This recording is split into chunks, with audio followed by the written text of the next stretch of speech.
Welcome to another video from English Matters. As usual, the focus is GCSE, GCSE literature to be specific. And of course, this poem we're doing today, Charge of the Light Brigade by Alfred Lord Tennyson, features in the AQA conflict anthology, as well as, of course, the Edexcel conflict anthology.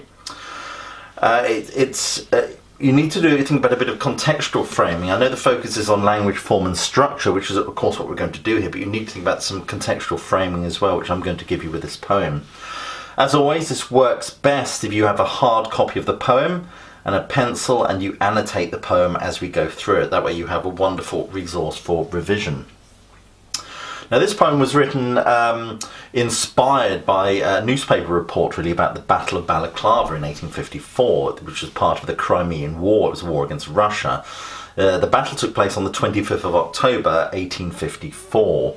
This poem is interesting, of course, because it's written in the third person. Now, the third person gives it kind of a story-like feel to it. And also it's famous for its use of rhythm. Now, you're talking about structure, is that you must mention rhythm or use of rhyme, I think, in this poem, but let's start with rhythm. It uses, instead of the usual iambic pentameter, that kind of rising and falling pattern you get with so much poetry, it uses sort of a combination of trochees and dactyls. Now, for those who don't know, a trochee is a two-syllable pattern with a stressed beat followed by an unstressed beat, like boldly, for example. Now, a dactyl is a three-syllable pattern with a stressed beat followed by two unstressed, usually quicker beats, like alphabet. Now, it uses these, and what this does beautifully is it recreates the galloping, the momentum of the horses, the galloping and the sort of charging into battle. It's deliberately meant to do just that. Also, it's interesting that the rhythm is often broken by unrhymed lines, which is very interesting because structurally the unrhymed lines creates a jarring effect, which many have said it could be used to kind of mirror the stumbling of the horses or perhaps the stumbling of the men themselves. The poetic voice for this poem is definitely heroic. It celebrates the heroism of these men, but not without being sensitive to the sacrifice and death and carnage, one has to say, associated with this campaign, and specifically this battle and this charge that has resulted from a blunder. Anyway, think about the poem. You start with the very first lines. As I said, half a league, half a league, half a league onward. It recreates the galloping of the horses. I know I'm repeating myself here. But that's a given. You must mention that when you're talking about structure and form. Then you get this interesting line, of course, all in the valley of death. Now, the valley of death, of course, this is a biblical allusion, so you should write here this is a biblical allusion, and it's a reference to Psalm 23. Although I shall walk through the valley of death, I shall fear no evil, or something like that. And of course, the psalm is supposed to be comforting. It's supposed to give comfort from the fact that although you are represented with many dangers and trials, you know, God is with you, you're not alone. And I think maybe Tennyson meant this here to perhaps take some sort of comfort from the fact that the men felt this as they were riding into battle. Whether they did or not is another matter. But you've got to remember, of course, the mid-Victorian age was one that was very given to sort of strict religious adherence, really. It was certainly a very religious age. I wouldn't say theocratic, but certainly religious. Then we get the wonderful line, forward the light brigade, charge for the guns, he said. We hear the voice of the commanding officer. Here is the voice of the commanding officer. You get a nice little bit of, which makes the whole narrative more vibrant and comes to life really by using these quotes. Then we get that sort of repetition. It emphasises the point into the valley of death, rode the 600. Also, you know, the use of repetition in this poem creates a sense of impending doom, a kind of inevitability in many respects. And rode the 600. It's interesting that this line is repeated here. This rode the 600 is repeated to kind of represent a collective and sort of one purpose, a sense of camaraderie, esprit de corps, if you like. Now, whereas the first stanza relates the subject of the story of what's happening, really, as I said, cleverly using those trochees and dactyls to recreate the charge of the horses. Remember, the trochees and dactyls are front stressed meter. You can also refer to them as front stressed meter. The actual stress falls on the first syllable. Then we get, whereas stanza 1 was very much about the story and the subject of the poem, stanza 2 very much concerns itself with the thoughts of the soldiers. Forward the Light Brigade, was there a man displayed? Now he uses a series of techniques like rhetorical questions. I mean, rhetorical questions essentially are obviously designed to make you think and to ponder something, really. And not those soldiers knew someone had blundered. Now it's interesting, the line here, someone had blundered, for your contextual mark, is actually a quote from the Times newspaper at the time that actually mentioned that someone had blundered regarding this charge. Obviously Tennyson is alluding to that. There's not to make reply, there's not to reason why, there's but to do it. That lovely sense of rhythm here, that lovely sense of rhythm and repetition. It emphasises perhaps a sense of order and a sense of duty, which is an important thematic issue with this poem. So you've got there that sense of repetition and rhyme here. Theirs is not to reason why, theirs is but to do and die into the valley of death, row the 600, and you get the repetition of into the valley of death, row the 600. It's interesting, of course, that we're talking about 600 men.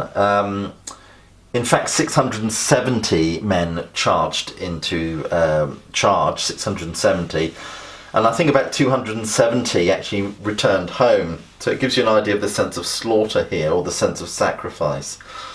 But also it's interesting structurally that the poem, of course, is broken up into 6 stanzas to represent the 600. Then we get stanza 3, of course, and stanza 3 very much deals with the courage of the men. And we get that wonderful repetition, cannon to the right of them, cannon to the left of them, cannon in front of them. Interesting structurally is it's a device designed really to demonstrate how the men were surrounded. And we get that kind of physical sense of that with these opening 3 lines. Also the word cannon has a kind of onomatopoeic quality to it. It kind of replicates the thundering of the cannon. And that's further emphasised by, again, the onomatopoeic word thundered. Volleyed and thundered, stormed at with shot and shell, and we get the repetition of the sibilant S, which recreates the sound of shells and bullets flying over the heads of the soldiers.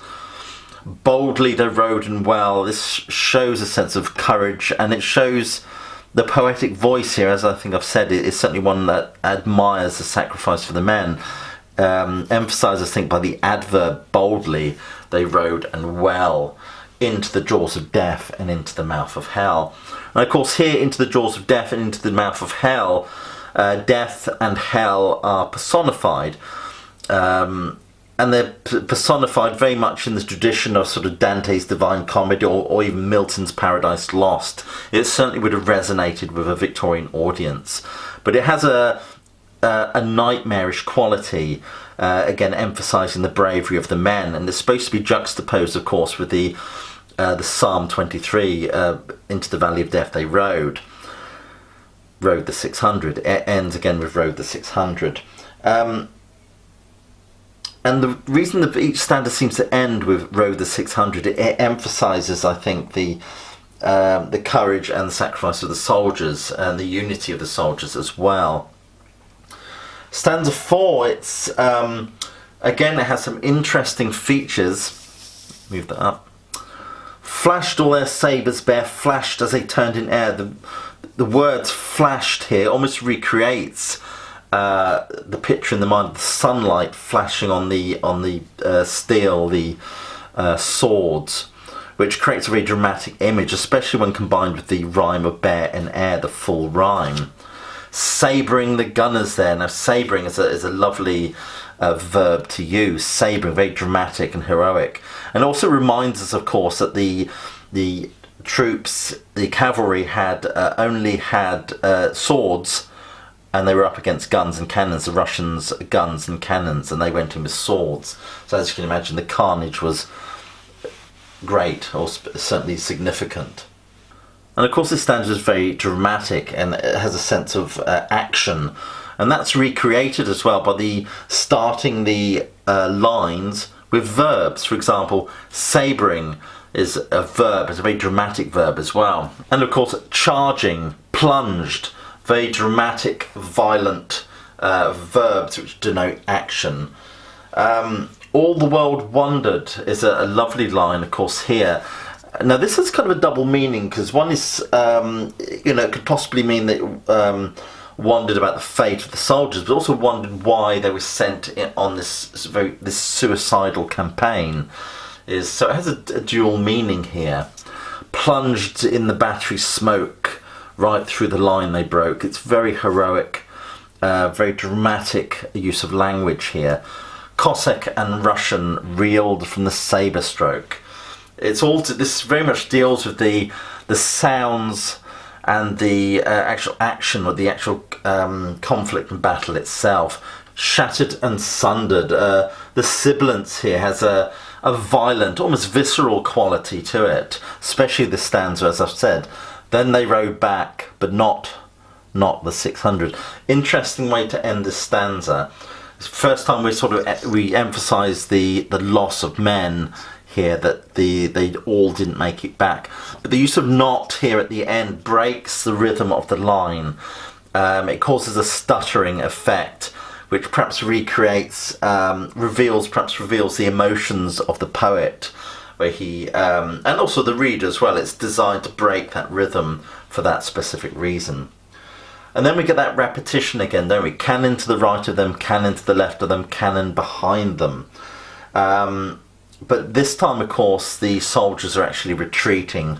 Volleyed and thundered, stormed out with shot and shell. Again, we get that repetition, the emphasis on sound here. And you can certainly make comparisons to Wilfred Owen's Exposure, the way he uses sibilant and recreates the sounds of battle. While horse and hero fell.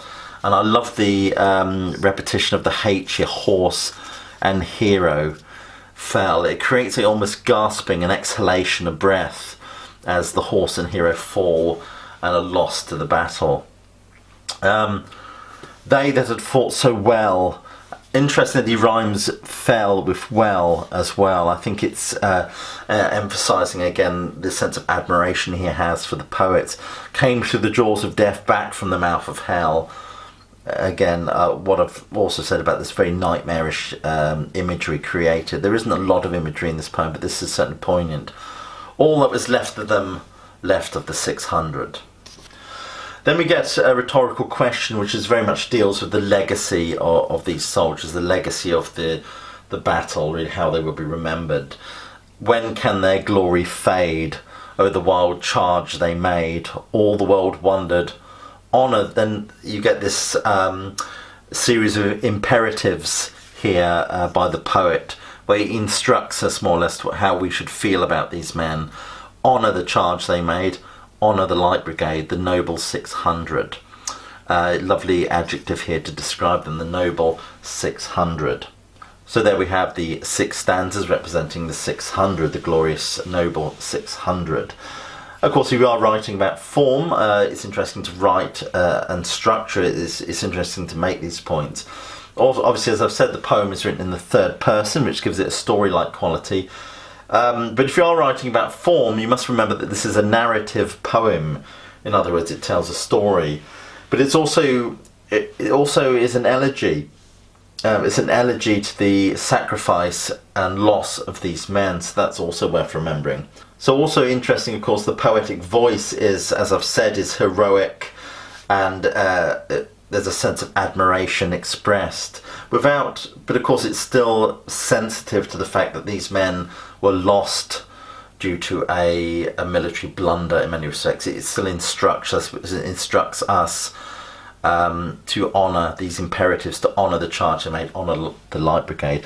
And this was an age, of course, where doing one's duty and a sense of honour were analogous with defending one's country and dying for one's country in many respects. So there is an analogy to be drawn between duty and sacrifice here. And of course, a lot of these values are certainly questioned when we get the poetry of the First World War poets like Wilfred Owen. But I digress. Anyway, thank you for watching. Please click like and subscribe. Please share this video, let your friends know about it. I am trying to build up subscribers and build up a body of work which will cover all the exam boards, all the poems and texts that you're doing, but it might take a while to get all that up there. Anyway, I'll just leave you with by wishing you the very best of luck in your exam.